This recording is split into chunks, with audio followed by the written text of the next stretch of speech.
Más Biblia, más oración, más Cristo, más prácticas espirituales. Nosotros necesitamos continuar desarrollando una habilidad en la que podamos ser mejores hijos del Señor. No basta creer en el Señor. Nosotros tenemos la bendición de poder crecer también en Él. Así que ahí está la tarea para nosotros. Hoy les quiero hablar en el texto que usted tiene en el boletín también, así que ahí lo puede ver, Primera de Pedro 1, del 13 al 21. Si no tiene su boletín, al salir, pase ahí por la stand de informaciones, ahí reclame su boletín para que esté enterado de las cosas de nuestra iglesia. Sí, lo tiene, fue la lectura bíblica también alternada, Primera de Pedro 1, del 13 al 21, y permítame darle una nueva lectura de los primeros versículos. Dice así: por tanto, ceñid los lomos de vuestro entendimiento, sed sobrios y esperad por completo en la gracia que se os traerá cuando Jesucristo sea manifestado. Como hijos obedientes, no os conforméis a los deseos que antes teníais estando en vuestra ignorancia, sino como aquel que os llamó es santo, sed también vosotros santos en toda vuestra manera de vivir, porque escrito está: sed santos, porque yo soy santo. Palabra difícil esta, ¿sí? Vamos a ver qué es lo que el Señor tiene para decirnos. Una vez más, oremos, ¿les parece? Querido Dios, te damos gracias por tu palabra. Así como está, Señor, es una bendición porque sabemos que es desafiante para nosotros, pero queremos, Señor, que tu Espíritu Santo, con la fuerza, el poder sobrenatural de tu Espíritu, Señor, puede estar penetrando en nuestros corazones, en nuestra mente, para aplicarla de una manera poderosa en nuestra vida. Señor, necesitamos cambiar la forma en la que pensamos, la forma en la que sentimos y nuestra cotidianidad. Así que ayúdanos, Señor, a que esto pueda ser realidad a través de la fuerza de tu palabra. En el nombre de Cristo Jesús. Amén y amén. Hoy vamos a hablar entonces, como les decía, Primera de Pedro, y vamos a hablar sobre la esperanza que nos santifica en Cristo. Muy bien. ¿Hacia dónde corremos nosotros? Nosotros vivimos la vida constante en una vorágine de circunstancias, de decisiones, de formas de hacer las cosas en el que uno dice: ¿hacia dónde estoy corriendo? ¿Por qué estoy yendo tan rápido en la vida? No sé si le pasa a usted, tal vez me pasa a mí, pero yo soy muy acelerado. Entonces estoy todo el día desde las 8 de la mañana hasta las 10 de la noche con una agenda llena y decir: ¿hacia dónde estoy yendo? ¿Por qué estoy haciendo tantas cosas? ¿Sí? ¿Qué es lo que veo en mi futuro que crea ansiedad en mí, angustia en mí, que tengo que hacer todo? ¿Se entiende, no, la idea? Y creo que anhelo llegar el momento en el que pueda decir, como mi padre aconsejándole a su hijo, a mí, que yo pueda aconsejarle a mi hija: Caleb, una sola cosa en el día. ¿Cómo se hace una sola cosa en el día? Hay algo que estoy haciendo mal. ¿Por qué? Porque yo creo que todos estamos caminando hacia el futuro y todos somos como un río que va fluyendo para desembocar en el gran océano del futuro. Por lo tanto, hay algo que nosotros estamos viendo que a muchos de nosotros nos genera angustia. A otros están viendo algo que les genera paz. Hay una diferencia ahí, que es una diferencia que se puede encontrar también en la palabra. Podemos estar desempleados, por ejemplo, pero no estamos parados. No estamos estáticos, seguimos caminando. Podemos estar con un casamiento quebrado, pero seguimos caminando. Porque todos estamos yendo a algún lugar. Podemos estar ansiosos, podemos estar deprimidos, podemos estar enfermos, pero seguimos caminando. La vida no para. Por lo tanto, tenemos que tener claro dónde está nuestro futuro y para dónde estoy yendo y qué es lo que estoy viendo. ¿Cuál es el futuro para dónde estamos yendo y cómo va a ser ese futuro? Parece que Pedro, sabiendo de nuestra peregrinación inevitable hacia el futuro, nos da algunos principios de cómo nosotros podemos construir un camino en dirección al futuro para que esta peregrinación sea una peregrinación victoriosa, sea una peregrinación triunfante y sea una peregrinación gloriosa. Por lo tanto, nos presenta una imagen, una bella imagen de nuestra santificación y nos dice: ustedes tienen que ceñir los lomos de vuestro entendimiento, sed sobrios y esperar dice, esperen por completo en la gracia que se os traerá cuando Jesucristo sea manifestado. Por lo tanto, ahí está nuestra imagen. Dice, la gracia que se os traerá cuando Jesucristo sea manifestado. Es decir, que hay una imagen de ese futuro que va a crear en nosotros pasión para vivir nuestro presente de manera santa delante de Él. Este texto va al hueso con nosotros y nos dice la manera con la que nos estamos comportando seguramente no es una buena manera de comportarse, no es la manera que un cristiano tiene para comportarse. Por lo tanto, nos dice que en nuestra peregrinación hay un proceso de santificación, hay un proceso de transformación, hay un proceso de vida, hay un proceso dinámico en el que yo voy viendo progresos en mi vida cristiana. Yo no sé hace cuánto que tú no ves progresos en tu vida cristiana, pero solemos en algunos momentos de nuestra vida no ver ese progreso. ¿Por qué no vemos ese progreso? Porque hay cosas que no estamos haciendo. Entonces esta esperanza nos santifica en al menos 3 cosas: en nuestra mentalidad, en nuestro deseo y en nuestra cotidianidad. Muy bien. La primera cosa entonces, en nuestra mentalidad. Dice el texto, por lo tanto, versículo 13, ceñid los lomos de vuestro entendimiento, sed sobrios y esperad. Muy bien. Ceñid los lomos de vuestro entendimiento. Corresponde a un pensamiento oriental metafórico, ¿sí? Esto es un símbolo, un ejemplo, una ilustración, que era necesario amarrar las partes sueltas de la vestimenta del guerrero, ¿sí? Y tenía que apretar bien, porque si no podría interrumpir el desempeño en la batalla. Esa es la imagen. Por lo tanto, ¿qué es lo que interrumpe el desempeño en nuestra vida cristiana?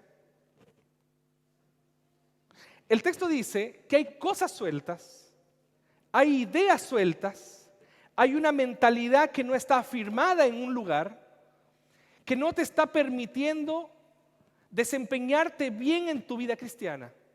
Entonces el texto dice, el Espíritu Santo vendrá a hacer esto. No. El Espíritu Santo vendrá a apretar esto. No. No dice que Cristo vendrá milagrosamente a hacerlo. Te lo dice a ti. Es tu responsabilidad. Hay cosas en nuestras ideas, en nuestra mentalidad, en las cosas que nosotros estamos imaginando y construyendo en nuestra mente, que tenemos que afirmarlas. Entonces no permitamos que cualquier cosa perturbe nuestro entendimiento. De hecho, hay 2 palabras para entendimiento en la Escritura, particularmente en el Nuevo Testamento. Uno corresponde a mente y otro corresponde a mentalidad. Al que se refiere el texto es a mentalidad. Por lo tanto, es lo que la mente produce. No solamente lo que piensas, no solamente lo que se te viene a la mente, es lo que tu mente produce. Por lo tanto, el texto dice, piensa en algo, pero saca conclusiones apropiadas. O sea, santifica tu mentalidad. Yo creo que nosotros tenemos que disciplinar nuestra mente, porque eso es lo que va a producir en nosotros un cambio sustancial, un cambio muy concreto. Es decir, ¿de qué cosas ocupas o qué cosas ocupan tu mente durante la semana? ¿Qué cosas es la que tu mente produce? ¿Qué cosas estás escuchando? ¿Qué cosas estás leyendo? ¿Y qué cosas estás viendo? Hay cosas que nosotros tenemos que desarrollar, una disciplina. Entonces Pedro nos dice que hay que hacerlo manteniendo una constante lucidez. Por eso dice, sed sobrios. Y es interesante porque no es un gerundio, no es un imperativo, es un participio, es un gerundio. Dice, siendo sobrios. La forma en la que nosotros podemos construir una mentalidad saludable en el cristianismo es no ser gente cerrada, es no ser gente obsesionada, no es ser gente cuadrada. Nosotros tenemos que ser lúcidos y tenemos que aprender a ver la realidad tal cual como es. Ese es el problema del curado, que solamente puede ver una sola cosa y más encima no la ve bien. El problema del curado es que no puede ver la realidad como tiene que ser vista. La solución es que, o mejor dicho, el cristiano tiene la solución. Que Cristo nos hace ver las cosas de la manera que nosotros las tenemos que ver. En este sentido, entonces, no pierdas la cabeza, no dejes la cabeza en cualquier lado. Vuelvo a insistir, ¿cómo nosotros podemos hacer esto? Discipulando y disciplinando nuestra mente. ¿Qué es lo que lees? ¿Qué es lo que escuchas? ¿Qué es lo que ves? Por lo tanto, el texto termina diciendo, entonces solamente así podemos esperar con tranquilidad, dice el texto, esperar la gracia completa de Cristo. Ciertamente aquí hay una declaración escatológica, una declaración de las últimas cosas, pero déjame darle una vuelta a esto. El cristiano vive en tiempo futuro. El cristiano vive mirando hacia adelante, mirando lo que Cristo quiere hacer en tu vida. El cristiano no puede vivir así como viene alguna circunstancia difícil, viene un problema, uy, pucha, ¿cómo lo voy a hacer? No, Dios tiene un propósito. Hay algo que está adelante. Hay algo que está adelante que Dios está haciendo. El cristiano vive en tiempo futuro. Entonces no crea ansiedad en mí, no coloco cosas en mi mente que pueda perturbar mi vida cristiana. Viene una dificultad, viene un problema, viene una circunstancia difícil, viene una tentación. Señor, ¿qué es lo que estás haciendo en mi vida? Vivo en tiempo futuro. Mi mente es clave para eso. Entonces, ¿qué esperas del futuro? La imagen de ese futuro va a crear en ti una pasión por vivir tu presente de manera santa delante de Dios. Es como el que no trabaja. ¿Ha visto que el que no trabaja tiene una lógica distinta que el que trabaja? El flojo tiene una idea, una vida, una forma de concebir la vida en que todo gira en torno a él. El que trabaja por esa maravillosa forma en la que Dios nos ha creado, tiene constantemente una sensación de que tiene que dar. Porque cuando trabajas y lo consumes solo para ti, te deprimes. Es un mecanismo muy interesante de nuestra mente. Cuando tú trabajas, tienes la sensación de que esto es para otro, no es para mí. Y los padres y los que son papás saben muy bien de qué estoy hablando. Trabajas y uno no puede decir, me voy a comprar algo nuevo. No, ¿cómo puedo hacer para que esto sirva para mis hijos o para mi esposa o para mi esposo? Esta es la misma dinámica que dice el texto. Comienza a trabajar, comienza a preocuparte por tu vida cristiana, porque en ese momento vas a dejar de pensar en ti y vas a comenzar a pensar en cómo yo puedo hacer para ser un mejor hijo para el Señor, un instrumento de Él para la vida de otros. Cambiar la mentalidad.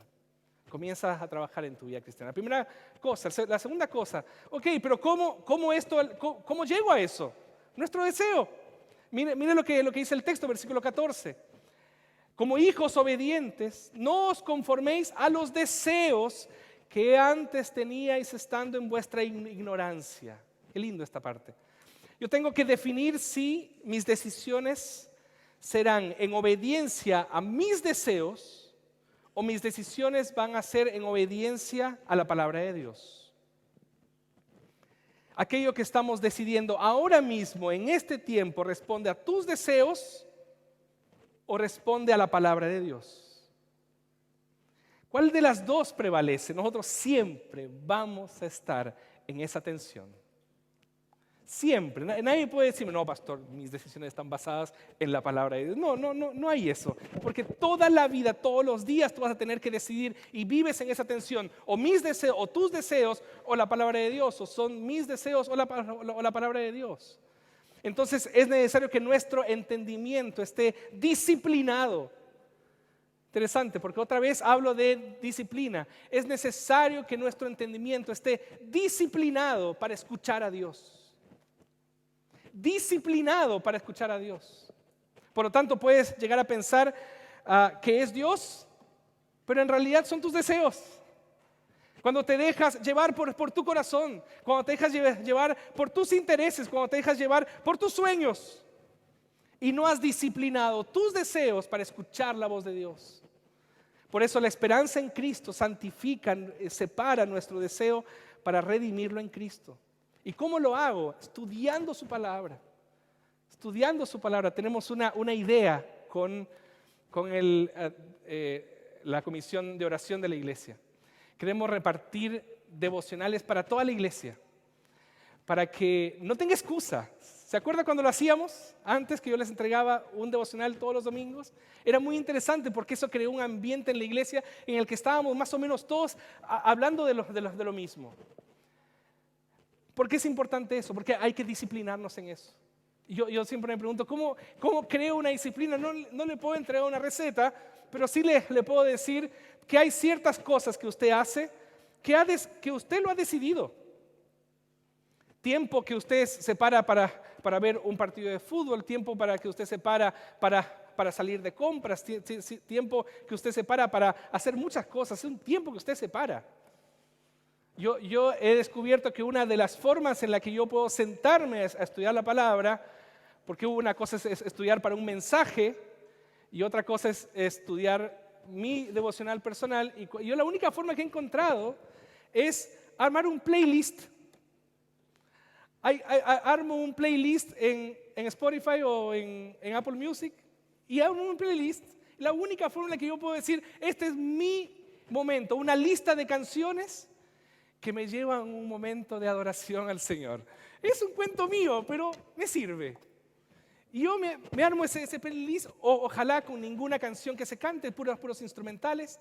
Y yo me siento y ese rato, unos 15 minutos, 20 minutos, yo me siento y comienzo a estudiar la palabra. No sé cuál es su forma de hacerlo, pero tiene que tomar la decisión para disciplinar su mente. A las 3 semanas usted va a crear una costumbre, a los 3 meses va a crear un hábito, una disciplina.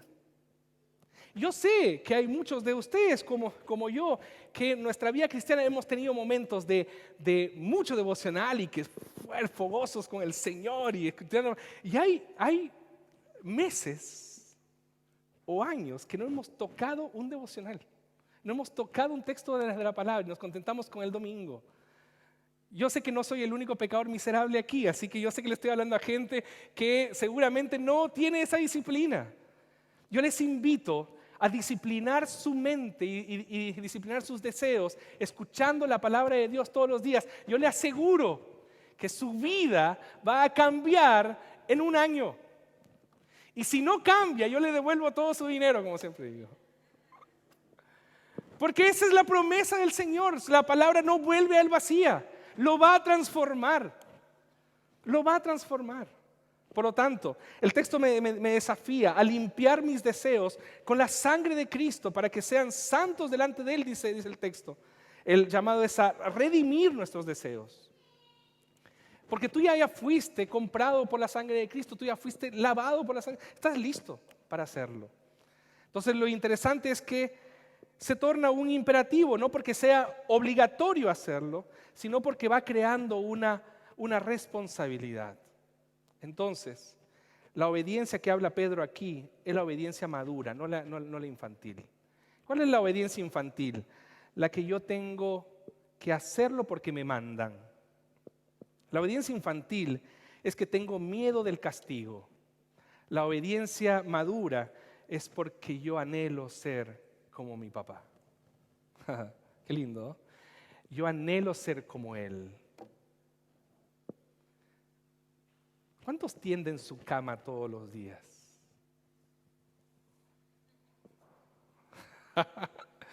Es un tema ese, ¿eh? ¿Cuántos hacen su pieza todos los días? Eso tiene que ver con disciplina. A mí me cuesta hacerlo todos los días. Y es un tema cuando uno está casado, ¿cierto? Cuando uno es más ordenado que otro. Y eso es ser iglesia. Hay gente que va a ser madura, va a ser obediente porque es madura. Y hay otra que va a ser obediente porque le dicen que lo tiene que hacer. Esa es la dinámica. Pero al fin y al cabo, todos creando hábitos y creando disciplinas. Dice el texto, en toda vuestra manera de vivir, no solamente cuestiones religiosas, sino en todos los aspectos de la vida, y ese es mi tercer y último punto. ¿Por qué? Porque lo que yo veo que Cristo está haciendo en mí, también santifica mi cotidianidad. Miren lo que dice el texto. Y si invocáis por Padre, versículo 17, a aquel que sin acepción de personas juzga, según la obra de cada uno, conducíos en temor todo el tiempo de vuestra peregrinación. Me gustaría retomar la idea de sed santos porque yo soy santo. Ningún aspecto de nuestra vida está excluido de este imperativo divino. Pero ¿cómo yo voy a poder ser santo? Hay dos acepciones de santo. Santo en el sentido de pureza moral y santo en el sentido de separado. En este texto, con perdón de los exégetas aquí, está combinado. Está combinado aquí. No se sabe muy bien a qué se está refiriendo el apóstol aquí. Porque sí, ciertamente tiene que ver con separación. Que yo fui separado para ser como Cristo.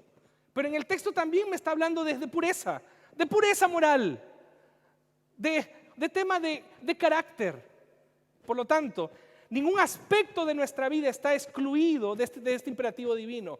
Como padre, como trabajador, como hijo, como nieto, como sobrino, como empleado, como jefe, como amigo, como pololo, como novio, como esposo, como esposa, en todos los ámbitos de nuestra vida, el Señor te ha llamado a ser santo.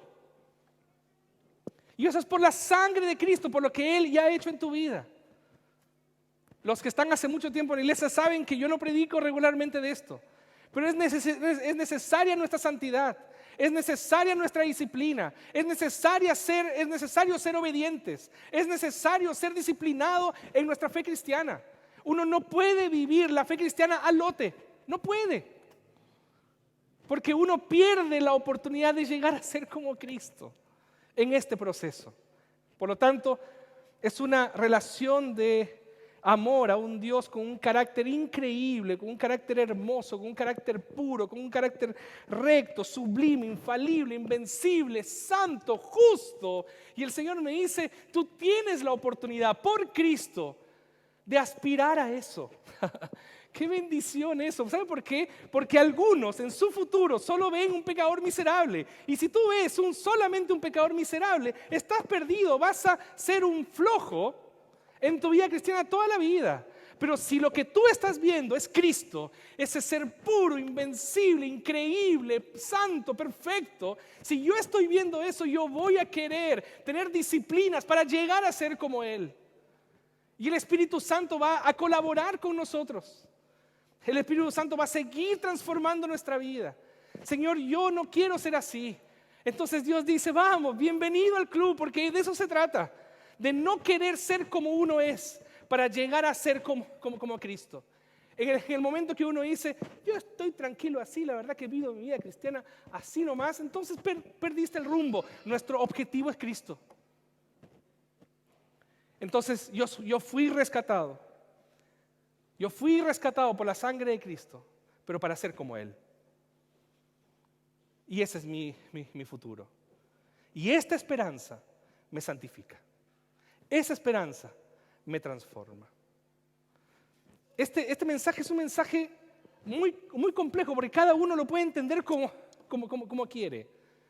Y yo solamente lo quiero llevar a esta idea. Así como está, no vale. Usted tiene que llegar a ser como Cristo. Y para eso tiene que ser disciplinado. Disciplinado. Disciplinado. En nuestra mentalidad, en nuestro deseo y en nuestra cotidianidad, el Señor va a hacer una obra en tu vida. Pídele a Él, pídele sabiduría, como hablábamos en Santiago, pídele sabiduría, pídele que el Espíritu Santo venga y transforme tu corazón. Y ciertamente de aquí a un año, usted va a ver, de aquí a diciembre, usted va a ver grandes cosas en su vida que van a glorificar a Dios. Que el Señor le bendiga, lo desafíe. Que el Señor nos ayude. ¿Oramos? Querido Dios, gracias te damos, Señor, por tu amor. Y gracias te damos por tus desafíos. Porque ciertamente tenemos la gracia.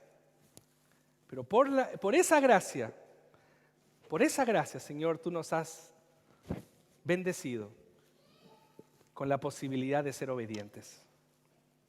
Ayúdanos a esforzarnos en la gracia que es en Cristo Jesús. Ayúdanos, Señor. Santifica nuestra vida en Cristo Jesús. Amén.